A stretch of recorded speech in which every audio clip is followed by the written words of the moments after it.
विवाहपछि धेरै महिलाको कथा लगभग उस्तै हुन्छ। छोरी हुँदा देखेका सपना बिस्तारै बुहारी भएपछि घर, परिवार र जिम्मेवारी भित्र हराउन थाल्छन्। घर सम्हाल्दै, परिवार सम्हाल्दै धेरै महिलाहरू त्यही गृहस्थी जीवनमै सीमित हुन पुग्छन्। अनि बिस्तारै थाहै नपाई उनीहरू आफ्ना सपना नै बिर्सिन थाल्छन्।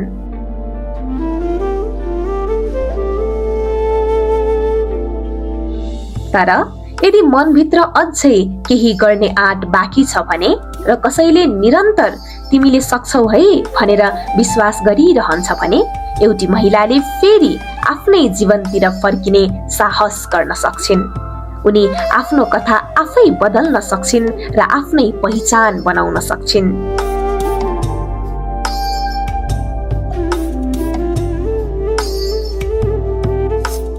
दक्षिणकाली नगरपालिका वडा नम्बर 5 को एउटा सानो कोठाभित्र अहिले सिलाई मेसिनको आवाज निरन्तर सुनिन्छ। आज करुणा सुनार अरू महिलाहरूलाई सिलाई सिकाउँछिन्, समूहसँग मिलेर काम गर्छिन्।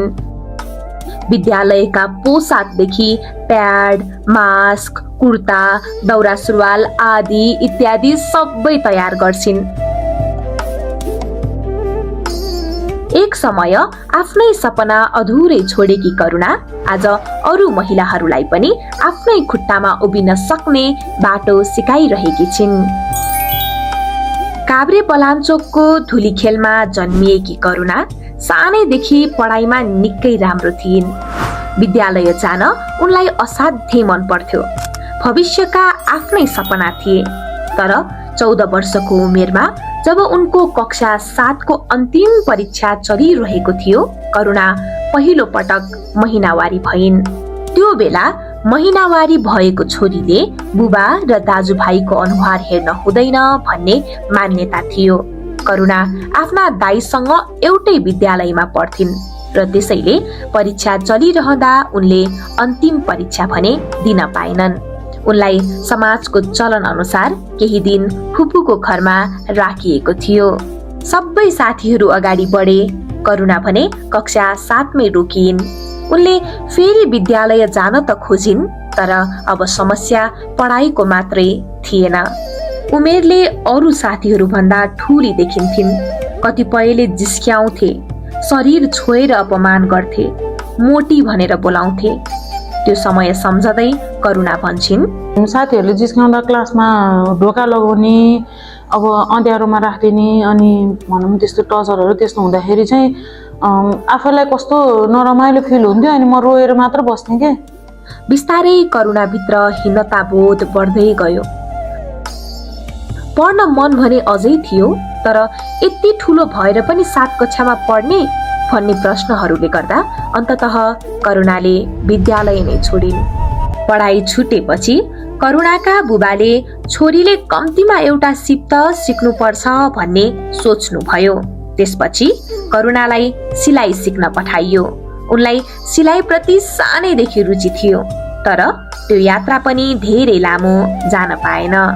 सिलाई सिक्दै गर्दा 18 वर्षको उमेरमै करुणाको विवाह भयो। त्यो सिलाइ बनाएको इच्छा चाहिँ मलाई पहिलादेखि नै थियो। अनि सिलाइ सिक्दा सिक्दै नै बिहे नि भयो नि, त्यसलाई पुरा गर्न पाएन, पुरा गर्न सकिन। विवाहपछि उनी 9 जनाको संयुक्त परिवारमा भित्रिइन्। 1 वर्षपछि छोरी जन्मिइन्, त्यसपछि छोरा, फेरि कान्छो छोरा। तर करुणाको जिम्मेवारी आफ्नै बच्चामा मात्रै सीमित थिएन। उनी घर भित्रिँदा नै जेठाजुको मृत्यु भइसकेको थियो। जेठाजुका 2 साना बच्चा पनि घरमै थिए। ती बच्चाहरूको हेरचाह पनि करुणाले आफ्नै छोराछोरीलाई झैं गरिन्। घरमा आमाजुलाई स्तन क्यान्सर थियो, गाई भैँसी पनि थिए।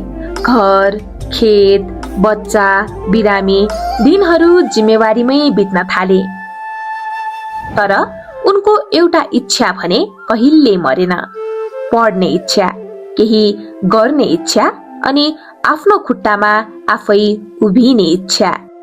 कतिपय जागिरहरू भनौँ न कतिपय कामहरू त्यस्तोमा अफरहरू आउँदाखेरि चाहिँ मेरो पढाइ पनि मैले पुरा गर्न पाएको भए मेरो पढाइ भएको भए चाहिँ म यसरी अगाडि बढ्न सक्थेँ होला। आज मेरो पढाइको कारणले पनि त्यस्तो आएको जागिरहरूलाई कामहरूलाई चाहिँ मैले पछाडि नै छोड्नु पर्यो र त्यही पछुतो बिस्तारै शक्ति बन्न थाल्यो।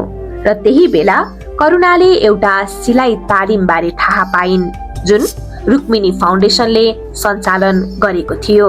उनी भन्छिन् त्यो केवल सिलाइ सिकाउने कार्यक्रम मात्रै थिएन, त्यो एउटा यस्तो ठाउँ थियो जहाँ उनी फेरि उठ्न सिकिन्, जहाँ सिपसँगै आत्मविश्वास पनि विकास भयो, जहाँ महिलाहरूलाई तिमीले गर्न सक्छौ है भन्ने हौसला दिइन्थ्यो।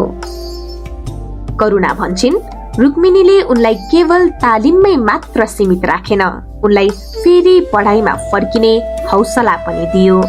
यस्तै क्रममा चाहिँ खुल्ला विद्यालय यस्तो छ भन्ने सुने अनि पढ्दा पढ्दै म्यामहरूले पनि अब यो पढाइ अगाडि बढाउनु तपाईँले यसरी काम गर्नुभएको छ, पढेर नै यही पढेर तपाईँले योभन्दा कति कति अगाडि बढ्न सक्नुहुन्छ भन्ने चाहिँ म्यामहरूको धेरै सपोर्ट भयो। फेरि विद्यालय जान सजिलो भने थिएन। झोला बोकेर हिँड्दा मानिसहरूले कुरा काट्न थाले। अनि अब कहिलेकाहीँ अप्ठ्यारो फिल पनि हुन्थ्यो गाउँघरमा, यसो स्कुल जाने बेलामा बिहान झोला बोकेर स्कुल जाँदा चाहिँ बाटोमा हुनुहुन्थ्यो नि छिमेकीहरू, अनि अप्ठ्यारो फिल हुन्थ्यो। अनि साथीहरू पनि उता गल्लीबाट जानुहुन्थ्यो कि, अनि उहाँहरूसँगै कहिले उताबाट गइन्थ्यो कहिले के गरिन्थ्यो। तर यस पटक पनि करुणा रोकिनन्। तालिम अवधि सकिएपछि महिलाहरू छरिएर नजाउन्, सँगै बसेर सिकुन् र आत्मनिर्भर बनुन् भन्ने उद्देश्यले रुक्मिनीकै सहकार्यमा योग महिला उद्यमी समूह बनेको थियो। आज करुणा त्यही समूहकी अध्यक्ष पनि हुन्। आफू मात्र अगाडि बढ्ने होइन, उनी अरू महिलालाई पनि सँगै अगाडि बढाउने प्रयासमा लागिरहेकी छिन्। आफू मात्र सिकेर आफू मात्र सक्षम बनेर आफू मात्र गरिन्छ भन्ने चाहिँ मेरो सोच छैन। मैले चाहिँ समूहमा नहुने बहिनीहरूलाई नि जस्तै ड्रेसहरूको त्यस्तो काम आएको बेलामा चाहिँ आउनु सिक्नु हामीलाई धेरै सहयोग छ। तपाईँहरू आएर यहाँ काम गर्दा हुन्छ, मिसिन काम बनाउनको लागि मिसिनहरू उपलब्ध छ, तपाईँहरू आउनु म सिकाइदिन्छु भनेर चाहिँ भनि नै राखेको छु। रुक्मिनीकै स्कलर बहिनीहरूलाई पनि उनले सिलाइ सिकाइन्। एक महिनामै ती बहिनीहरूले आफ्नै हातले बनाएको कपडा आफै लगाएर आए। स्कलरसिप नानीहरूलाई सिलाइ सिकाउनु पर्छ भनेर रुक्मिनी म्यामहरूले भन्नुभयो। फाउन्डेसनको नानीहरूलाई मैले सिलाइ पनि 1 महिना ट्रेनिङ गर्दाखेरि उहाँहरूले 1 महिनामा दौरा सुरुवाल बोटो सिलाएर उहाँहरूले कुर्ता सुरुवाल सहित 1 महिनामा कुर्ता सुरुवाल सहित सिलाएर आफूले सिलाएको कपडा आफैले लगाएर आउनुभयो। उनी भन्छिन् आफूले सिकेको सिप अरूलाई पनि सिकाउन पाउँदा उनलाई गर्वान्वित महसुस हुन्छ। ती बहिनी मध्ये कोही त उनकै समूहमा रहेर काम गर्दै आइरहेका पनि छन्। मलाई चाहिँ मेरो श्रीमतीले चाहिँ अहिले अब सिलाइको कामहरू राम्रो गरिरहेको छ, त्यसमा चाहिँ धेरै धेरै खुसी छु। त्यसले यो लम सिकेर राम्रो काम गरेर चाहिँ उसले आम्दानीको बाटो पनि राम्रो भइरहेको छ। बहिनीहरूलाई पनि अनि चाहिँ अहिले ट्रेनिङहरू दिएर सिकाइरहेको छ। कहिलेकाहीँ एउटा बहिनी यहीँ घरमा आएर पनि सिकेर अहिले ट्रेनिङ लिइरहनु भएको छ।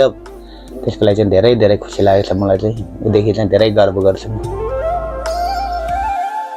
एक समय घरकै मात्र काममा सीमित भएकी महिला आज समूहकी अध्यक्ष बनेर अरूलाई सिकाएर धेरै दिदीबहिनीहरूको जीवनमा प्रेरणाको स्रोत बनेकी छिन्। जसलाई करुणाले आफ्नै सन्तान सरह हुर्काइन् र पढाइन्, उनकै जेठाजुको छोरा आज विदेशमा छ र आज उनै छोराको पनि करुणालाई उत्तिकै साथ र सहयोग छ। जीवनको यो कस्तो सुन्दर चक्र! करुणाले रोपेको मायाको बीज आज उनकै लागि फुलिरहेको छ र त्यही विश्वास र आत्मबलको कारण आज करुणाको जीवनमा अर्को ठूलो परिवर्तन आएको छ। जीवनभरि अरूकै घर, अरूकै नियम र अरूकै सपना भित्र हराएकी करुणाले आज आफ्नै मेहनतले आफ्नै पहिचानको कपडा पसल खोलेकी छिन्। यो पसल उनको हरेक दिनको सङ्घर्षको प्रमाण हो, उनको सफलताको मूर्त रूप हो र एउटी महिलाले आफूलाई फेरि भेट्टाएको जीवन्त प्रमाण हो।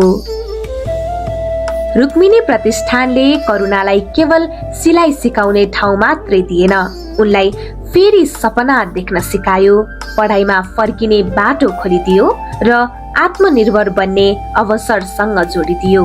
अनि विशेष कुरा, रुक्मिणी प्रतिष्ठानबाट छात्रवृत्ति पाएका बहिनीहरूको विद्यालय पोसाकको मेजरमेन्टदेखि लिएर सम्पूर्ण ड्रेस निर्माणको जिम्मेवारी करुणाले नै सम्हालिरहेकी छिन्।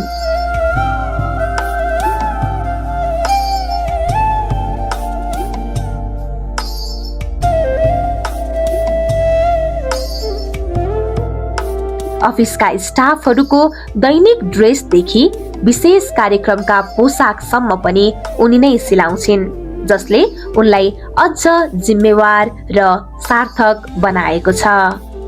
रुक्मिणी प्रतिष्ठानको काम केवल शिक्षा वा सिपमा मात्र सीमित छैन, यो समुदायको हरेक तहमा फैलिएको छ। विद्यालयहरूमा दिउँसोको खाजा कार्यक्रमदेखि लिएर शिक्षकहरूको मानसिक स्वास्थ्य बारे सचेतना कार्यक्रम, बाल संरक्षण नीति सम्बन्धी तालिमहरू र अभिभावकहरूलाई सशक्त बनाउने प्रशिक्षणहरू, यी सबैले समुदायलाई भित्रदेखि बलियो बनाइरहेका छन्। साथै महिलाहरूको सिपलाई आम्दानीसँग जोड्ने उद्देश्यले विभिन्न उद्यमशीलता कार्यक्रमहरू पनि सञ्चालन गरिएका छन्, जसले घरभित्र सीमित भएका महिलाहरूलाई बाहिरको संसारसँग जोड्ने बाटो खोलेको छ। आज करुणा सुनार त्यही यात्राको एउटा जीवित उदाहरण हुन्, जहाँ सहयोगले अवसर बनायो, अवसरले आत्मविश्वास बनायो र आत्मविश्वासले एउटा नयाँ जीवन। र अन्त्यमा करुणाको यो यात्रा केवल व्यक्तिगत सफलताको कथा मात्र होइन, यो त्यस्तो परिवर्तनको संकेत हो जहाँ एउटी महिलाले आफू मात्र नभई अरू धेरै जीवनहरूलाई पनि उज्यालो बनाउन थालेकी छिन्। र आज करुणालाई देख्दा रुक्मिणी प्रतिष्ठान गर्व महसुस गर्दछ।